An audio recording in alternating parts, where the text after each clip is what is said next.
Hello everyone, I'm William from PropertySold.ca here with Abraham, our in-house mortgage agent. Today we're talking about the factors involved in obtaining a mortgage. Abraham, the banks are the ones making all the decisions about who gets the mortgage and who doesn't get the mortgage. So let's take a look at what banks are considering when they look at a customer and whether they consider whether this customer is going to get the mortgage. Yeah, there's a couple factors involved when a bank is lending out the money. Now, remember, the bank is lending their money out, so they want to make sure that they're lending it out to someone who's going to end up repaying them back. They don't want to get into a situation where they're the bad guy and they have to take the house away. They really don't want to be in that position. So, the couple factors they look at is first and foremost credit. They want to make sure that the credit score of the person who is applying is within a certain range, and that credit score is based on their ability and their willingness to repay their loans. So as long as you pay your debts, as long as you are willing to pay them debts, so paying them on time, as long as you can pay your debts, your ability to pay your debts, meaning you're not carrying a maximum balance for 12, 13, months in a row, you're able to pay them down.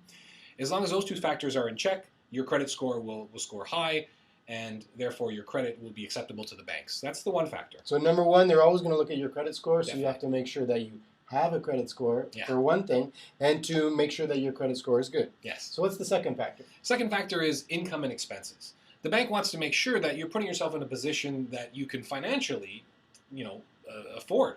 They're not going to be accepting a mortgage that where most of your income's going towards paying the mortgage debt and there's nothing left over for you to live. So they look at a couple of ratios.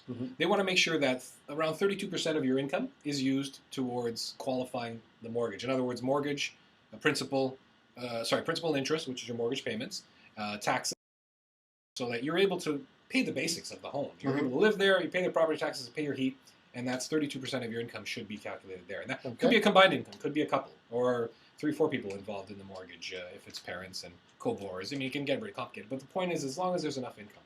Okay. The other consideration for income is that your debts are not exceeding a certain amount as well. So they want to make sure that the mortgage costs, the original principal, interest, taxes, and heat, plus all your debts, are no more than 40% of your income. So around 40, 44, they can stretch it a bit there, but they want to make sure that you're going to be getting into a situation that is comfortable to repay. And so the debts that they're talking about might be a car loan, it could be a line of credit, it could be credit cards as well. So these are the factors you have to watch. So you could make $200,000 a year, but you have all this debt that you owe and you may not be able to afford the home, or you could earn $50,000 a year, but you have no car loan, you have no line of credit. So you have to look at the individual cases, right? Yeah. I think these are the basics we're talking about, basic qualification guidelines. And we talked about credit, we talked about income and expenses. The third one is important as well. It's the property value. They want to make sure that the property that they're giving a mortgage to has a value that is acceptable. You're paying $300,000, it better be worth $300,000. Yeah. Because you're borrowing a percentage of that, 95%, 85%. So they have to make sure that those three factors are there. So there's not really concerning the buyer itself, but this is still one of the factors involved in qualifying a mortgage approval. The value has to be there, the credit score has to be acceptable, and the income and expenses have to make sense.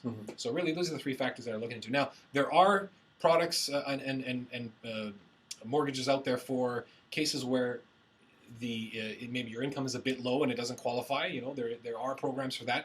There is usually a cost for that in the sense of a higher interest rate. But there are programs out there for people who don't fit the guidelines exactly, and that's something we can discuss as part of the options for mortgages. There's many lenders and there's many opportunities out there for people who just don't quite fit the bill. But these are the basics. Excellent. Thank you very much, Abraham. This is William and Abraham for PropertySold.ca.